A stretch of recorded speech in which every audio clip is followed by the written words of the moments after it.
স্বামী আগে, স্বামী সেবা আগে নাকি ভগবানের সেবা আগে? হ্যাঁ, কি বলবেন? ভগবানের সেবা আগে। কিন্তু স্বামী যদি আপনার কাছে অসন্তুষ্ট হয়, সংসারে যদি অশান্তি থাকে, তাহলে ভগবান সেখানে থাকবে না, স্বামীকে সেবা দিতে হবে।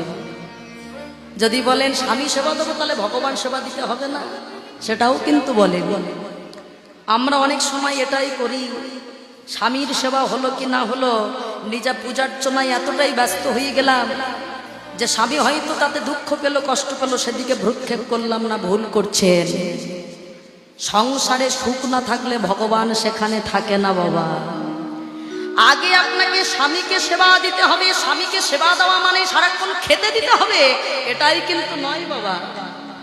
স্বামীর কথাকে অমান্য করলে হবে না, স্বামীকে মেনে চলতে হবে, তবেই হবে স্বামী সেবা আগে। কেন? ভালো করে বুঝবেন মা।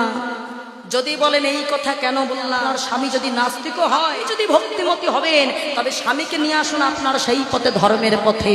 হ্যাঁ, নিয়ে আসুন যে হ্যাঁ গো, সব কিছুই তো তার জন্য। মনে রেখো, তুমি যেমন আমার প্রতি, তেমন তোমারও প্রতি আমার সেই জগৎপতি। তাই জগৎপতিকে ভুললে হবে না। যে নাস্তিক, তাকে 4-5 দিন ধরে বোঝান, সে বুঝবে একদিন।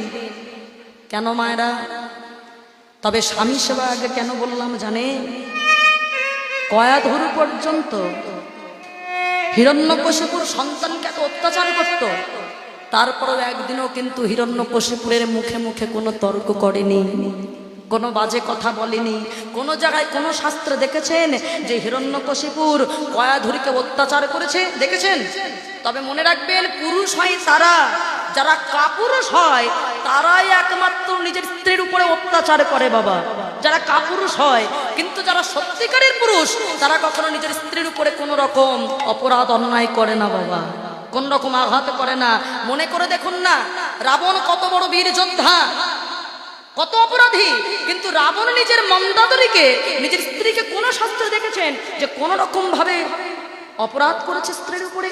করেছে? করেনি। হিরণ্যকশিপুর কি করেছে? করেনি।